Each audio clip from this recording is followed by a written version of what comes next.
तो आज मैं ना आपको अपनी दुख भरी कहानी बताऊंगी। सुननी है? प्लीज सुन लेना। तो गुड मॉर्निंग सभी को। आज की मेरी शुरुआत होती है सबसे पहले अपने रूम से। मैंने अपना सबसे पहले रूम साफ़ किया था और इतना सुंदर सा कर दिया था, बिल्कुल देखिए।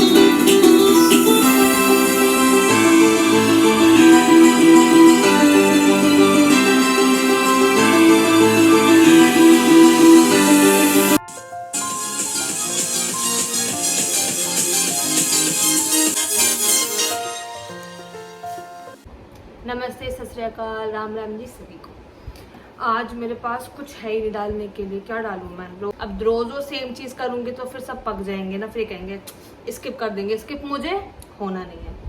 तो आज मैं ना आपको अपनी दुख भरी कहानी बताऊंगी। सुननी है? प्लीज सुन लेना।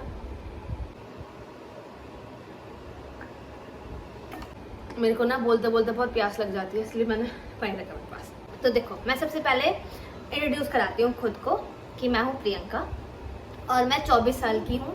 मेरी ग्रेजुएशन कंप्लीट हो चुकी है। 2 साल का मैंने ड्रॉप ले लिया था क्योंकि मैं दिल्ली चली गई थी फॉर SSC प्रिपरेशन। बट मैं आ गई कि मेरा वहाँ मन नहीं लगा, तो मैं अपने घर आ गई थी मम्मी पापा के पास कि मैं अपने मम्मी पापा की छत्र छाया में पढ़ सकती हूँ। मैं वहाँ रहकर नहीं पढ़ सकती, इतने वहाँ कमरे होते हैं। मेरा सर दुख जाता था, वहाँ मैं डिप्रेशन में जा रही थी। वहाँ बच्चे तो सोचते हैं कि हाँ भाई, हम लोगों को तो फ्रीडम मिल गई, मज़ा आ गया।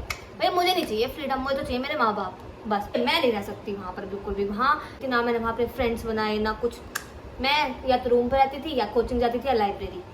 मेरे पास कोई बोलने के लिए नहीं था। पता है, बैठे बैठे मुंह में बदबू हो जाती थी मेरे कि मैं किससे बोलूँ, और मैं इतनी बोलने वाली। तो फिर मैंने ढूंढा आप लोगों को। तो मुझे बात तो करनी है, तो बात मैं आप लोगों से भी कर सकती हूँ। तो इस वजह से तो मैं आपको बताती हूँ, 12th तक की जर्नी सबकी सेम होती है। तो 12th के बाद का मैं आपको बताती हूँ। 12th के बाद मुझे करनी थी BJMC। मुझे बनना था एक न्यूज़ रिपोर्टर और बड़े बड़े नेताओं को करना था एक्सपोज, ठीक है। पर मेरी किस्मत में बैठा था कोरोना, और मेरी जैसी बहुत लोगों की ज़िंदगी में कोरोना बैठा था। तो कोरोना होने की वजह से जब मेरा वहाँ सारे वनस्थली में मेरा एडमिशन होना था, मेरे नंबर आ गया था, सब चीज़ हो गई थी। बस वहाँ जाके मुझे अपने डॉक्यूमेंट सबमिट करने था, फीस जमा करनी थी, हो जाता, सब चीज़ हो जाती, बहुत खुशी हो जाती। लेकिन उन लोगों ने कर दी एक बहुत बड़ी दिक्कत हमारे लिए कि आपके बच्चे का, चलो कोर्स तो हम मानते हैं 75,000 का है, चलो ठीक है, ओके, कोर्स का तो हम देंगे ही देंगे। भाई वो हॉस्टल फीस क्यों मांग रहे थे जब हम लोग वहाँ रहेंगे ही नहीं? कोरोना चल रहा था, ऑनलाइन क्लासेस चलेंगी, तो हॉस्टल फीस क्यों? चलो ठीक है, हॉस्टल फीस भी मांग रहे हो, 25 मांग लो, 30 मांग लो, 50 मांग लो। कितनी मांगी? 90,000। और फिर बोलता है आपकी परसेंटेज के हिसाब से आपको थोड़ा सा डिस्काउंट मिलेगा, और आपके पापा आर्मी में है तो इस वजह से भी आपको डिस्काउंट मिलेगा। मुझे लगा चल दे देंगे थोड़ा बहुत डिस्काउंट, अच्छा खासा डिस्काउंट दे देंगे। उन लोगों ने बोला हम हॉस्टल फीस लेंगे 85,000। वाह, 5,000 में मैं कोठी खड़ी कर लूंगी। वाह, कितना अच्छा डिस्काउंट दिया उन लोगों ने। भाई मेरे पापा एक फौजी आदमी, अकेला आदमी मेरे घर में, सरकारी नौकरी वाला, 2 उसकी बेटियां, एक उनका बेटा, उनको तीनों बच्चों को पढ़ाना है। तो ऐसे थोड़ी होता है। हमने डिसाइड किया कि कोई नहीं, चलो इस साल हम ड्रॉप ले लेते हैं, नेक्स्ट ईयर हम इसी में ट्राई करेंगे वापस से, कोई बात नहीं होता है तो। फिर पापा बोले कि प्रियंका कभी इधर की भी ना रहे और इधर की भी ना रहे, बेटा तू ग्रेजुएशन तो कर ले। और उस टाइम पे मेरे सर पे था भूसवार कि मैं तो टिकटॉक पे वीडियोस बनाऊंगी, ये करूंगी, हीरोइन बनूंगी और ये करूंगी। ये भूसवार था, पर ये नहीं पता था कि हर चीज़ में स्ट्रगल चाहिए, हर चीज़ में ऐसे ही नहीं बन जाती चीज़ें। तो मैंने सोचा कि चलो पापा बोलते हैं एक काम कर, BSc कर ले, क्योंकि मैं 12th करी थी साइंस साइड से, बायो से। BSc भाई मैं बहुत पढ़ी थी, बहुत ज़्यादा पढ़ी थी, तब जाके मेरी 70% बनी थी 12th में, ठीक है। ऐसी करके यार मुझे फिर किताबी कीड़ा बनना पड़ता, जो कि मुझे नहीं बनना था। मुझे क्या बनना था? मुझे बनना था हीरोइन, ठीक है। तो फिर मुझे ये था कि अपना साइड बाय साइड वीडियोस करूँगी। यूट्यूब पे मैंने एक वीडियो किया भी था एक किसी के साथ, जब तो मैं बहुत बच्ची, तो उसको मैं ही नहीं देखती और कौन ही देखेगा। हालांकि उसमें व्यूज़ तो हैं 7K व्यूज़ हैं बस। तो हुआ क्या, वो वीडियोस कहाँ पे थी मैं, हाँ। तो फिर मैंने डिसाइड किया कि अगर मैंने BSc की तो फिर मुझे किताबी कीड़ा बनना पड़ेगा। चलो ठीक है, लेकिन BSc करके चलो मैं कहीं जॉब लग जाएगी, फिर MSc करूँगी। लेकिन जो मेरा एम है, जो मैं खुद के लिए चाहती हूँ, मुझे ये तो ना हो कि हाँ मैंने ट्राई भी नहीं करा। तो मुझे ये था कि चलो मैं साइड बाय साइड ट्राई करूँगी। कहीं कुछ जुगाड़ नहीं लगा कुछ भी, तो मैं ऐसी मायूसी बैठ गई। एक दिन तो पता है क्या हुआ, मेरे इंस्टाग्राम से मेरे 0 फॉलोअर्स हो गए सारे, फॉलोवर भी 0, फॉलोइंग भी 0। अब मुझे ये कि पोस्ट हो गई मेरी 125, अब मैं दोबारा फॉलोअर शुरू करूंगी तो भाई कोई लगेगा देखो इतनी सारी पोस्ट डाल रखी है और 2-3 इसके फॉलोवर्स हैं, तो मैंने अकाउंट क्या कर दिया, प्राइवेट कर दिया अपना। फिर मैं दिल्ली चली गई, फिर मैंने वहाँ पर पब्लिक तो रखा लेकिन मैंने कुछ डाला नहीं, सारी रीच चली गई मेरी, ये बहुत बहुत बवाल मचा मेरी ज़िंदगी में। तो फिर क्या हुआ, उस बीच में मैंने BA में एडमिशन ले लिया, हिंदी, इंग्लिश और सोशोलॉजी से। इंग्लिश से ही करी थी मैंने अपनी ग्रेजुएशन। तो जब मेरा ग्रेजुएशन का फर्स्ट एग्ज़ाम था, मैं कॉलेज गई तो वहाँ पर वो पेपर हमारा कैंसिल हो गया, हम घर आ गए। 2-3 घंटे बाद पता चलता है कि एग्ज़ाम होंगे ही नहीं। हमारी ज़िंदगी में खुशी की लहर आ गई, ठीक है।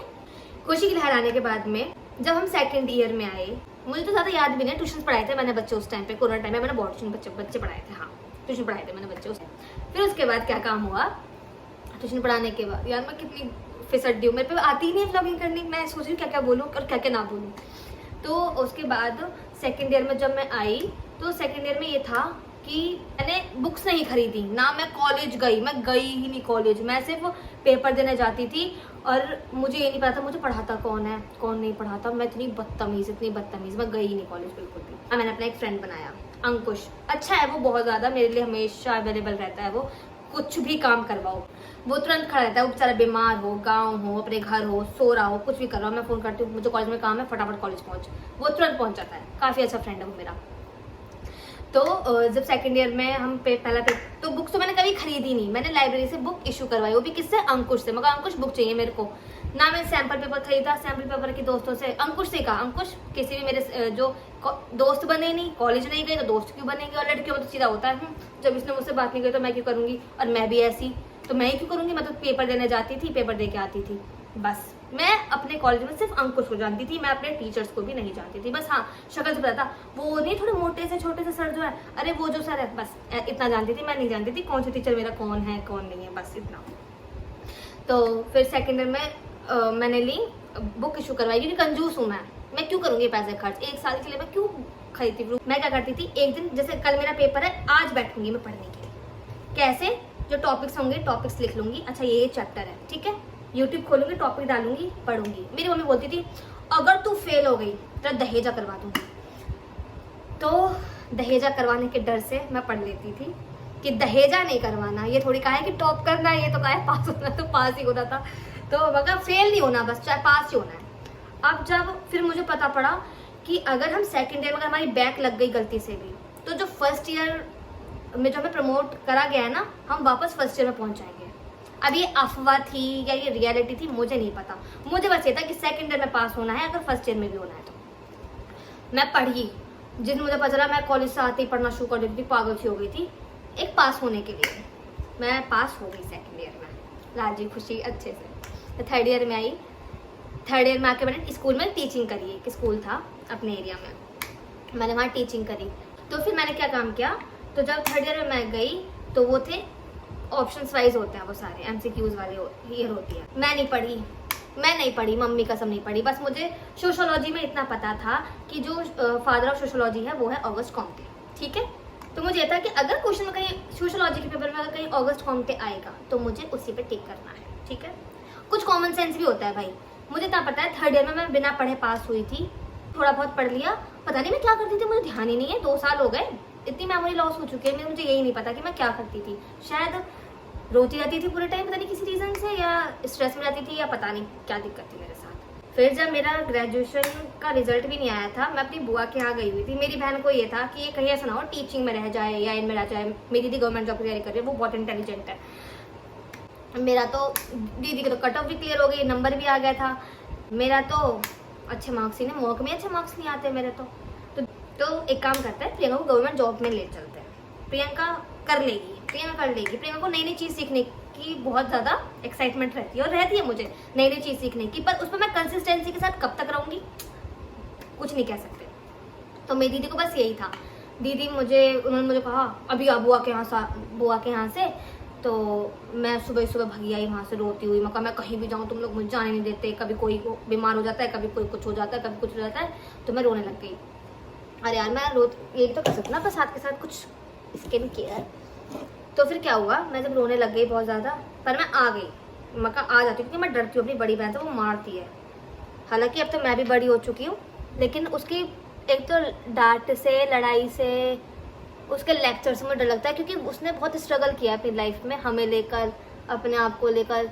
हम लोग को तो फिर भी इजीली चीज़ें मिल गई हैं, उसको बहुत मुश्किल से मिली है हर चीज़। बड़े बच्चे को घर में ऐसे ही होता है, जो चीज़ दीदी को मुश्किल से मिली वो मुझे इजीली मिल गई, जो मुझे मुश्किल से मिला वो मेरे भाई को इजीली मिल गया। तो ये होता है। तो क्या हुआ फिर, आ गई दीदी, मुझे उस दिन दिल्ली ले गई अपने साथ। मैं उससे कुछ टाइम पहले 3 महीने पहले दिल्ली गई थी दीदी के पास घूमने। क्या क्या देखने, कुतुब मीनार देखने, लाल किला देखने, इंडिया गेट देखने। और वहाँ मुखर्जी नगर में जब मैंने कंडीशन देखी बच्चों की, मैं वहाँ से हाथ जोड़ी आई थी कि मैं इस जगह जिंदगी में नहीं आऊंगी, जिंदगी में भी नहीं आऊंगी। भाई मैं डिप्रेशन में चली जाऊंगी अगर मैं इस जगह पर यहाँ रही तो, मगर मैं नहीं आऊंगी। और अदबर की बात है, मैं जिस चीज़ से पीछे भागती हूँ ना, वही चीज़ मेरे पीछे भागती है। बस यार, मैं जिस के पीछे भाग रही हूँ वो चीज़ मेरे पीछे क्यों नहीं भागती, मुझे समझ में नहीं आता। तो मैं जब वहाँ पे कसम खा के कि मैं यहाँ नहीं आऊंगी जिंदगी में भी, और जब मैं उसी जगह पहुँच गई, कम से कम मुझे 1-1.5 महीना तो ये एक्सेप्ट करने में लग गया कि बेटा अब तुझे यहीं रहना है। क्यों, क्या करेगी बीए के बाद, बीए कर ली, अब रिजल्ट आना है, जिसमें मुझे ये डर था कि पढ़कर तो थी नहीं, फेल होएगी, 100% फेल होगी। तो कॉमन सेंस में लेके चलती हूँ, क्या मैं बिना पढ़े पास हो सकती हूँ, इतना तो मैं नहीं हूँ कभी। तो ये हुआ, जब मैं वहाँ पहुँच गई, मैं वहाँ मैंने स्टेनोग्राफर की तैयारी करी है, मैंने सीख रखा है, आता है मुझे शॉर्ट हैंड। मुझे बड़ी इंटरेस्टिंग लगी वो। कभी कभी तो जब वो सर नए रूल्स पढ़ाते थे ना, उसमें जैसे ग्रामर होती है ना, ग्रामर में नए नए रूल्स लगते हैं, ऐसे उसमें शॉर्ट हैंड में नए नए रूल्स लगता है। मैं तो डिप्रेशन से रहती थी कि शिट यार कितना मुश्किल है ये, लेकिन जैसे फिर वो समझ में आता था, मैं करती थी उसको, तो वो मतलब एक अलग लैंग्वेज होती है। तो मैं पढ़ी, मेरी बहन घर पर तारीफ करती थी, मम्मी बहुत पढ़ती है, ये पढ़ती है, वो पढ़ती है। पर ये कहते हैं ना कि स्टार्टिंग में तो हर चीज़ हम लोग करते एक्साइटमेंट से। कुछ दिन बाद मेरी एक्साइटमेंट खत्म हो चुकी थी। मैंने इतना थुकाया कि मेरी मम्मी बोलती थी, गाली दे रही कि हराम जाती, अगर तेरा एग्जाम ना निकला इस साल तुझे मैं बताऊंगी। फिर ये प्लस ये वाला डिप्रेशन हो गया मेरे को, क्या नहीं निकला तो मैं तो गई काम से। फिर मुझे पढ़ने दिया, मैं बहुत कोशिश करती थी, मैं पढ़ती थी भी, ऐसी बात नहीं है। मेरे को मन करता है कि लग जा, पर बैठे बैठे नहीं लगती। इतने इंटेलिजेंट बच्चे, 90 CGPA वाले बच्चे वहाँ पर इतने सालों से रह रहे हैं, एग्ज़ाम की तैयारी कर रहे हैं, तो मेहनत तो चाहिए हर चीज़ में। और दिन पर दिन कंपटीशन बढ़ता जा रहा है। पहले कौन जानता था मुखर्जी नगर, नीतू मैम की रील्स देख देख के बच्चे मुखर्जी नगर आना सीखे।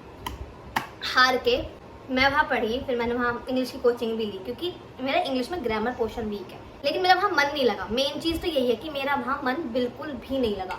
मुझे बस वहाँ घुटन होती थी, बहुत ज़्यादा घुटन होती थी। दीदी से मेरी लड़ाई, मतलब दीदी से लड़ाई क्या, दीदी से डरती थी, दीदी से मैं कुछ बोल नहीं सकती। दीदी मेरा स्क्रीन टाइम देखती थी, फ़ोन का क्या चलाया है, उसमें जिस दिन मेरा इंस्टाग्राम का टाइम आ जाता था वो बोलती थी, वो डिलीट कर देती थी मेरे फ़ोन से इंस्टाग्राम।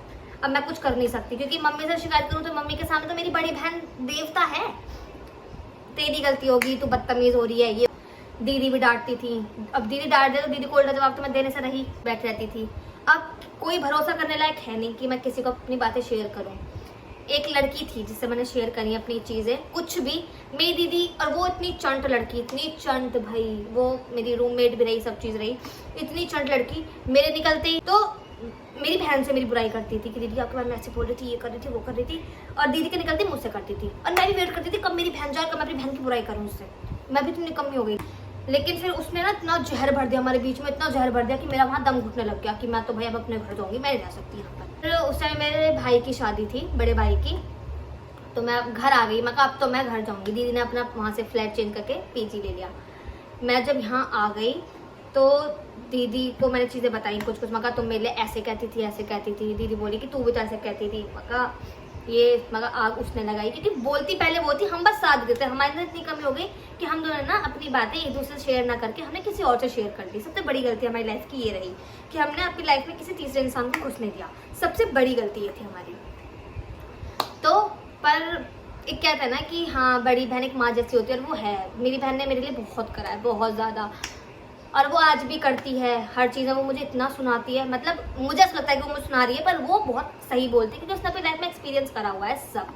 तो वो अपने एक्सपीरियंस के हिसाब से बताती है, और मैं अपने छोटे भाई को बताती हूँ। वो मेरी नहीं सुनता, मैं अपनी बहन की नहीं सुनती। सुनते हैं, इधर से सुनते हैं, इधर से भी सुनते हैं, पर पता नहीं कहाँ जाता है, समझ में नहीं आता। और सारी बात सही बोलते हैं, और होता भी है। और भाई मैं पढ़ती भी हूँ, ऐसी बात नहीं है कि मैं पढ़ती नहीं हूँ, मैं पढ़ती हूँ। लेकिन पता है कभी कोई आ जाता है, कभी कोई आ जाता है।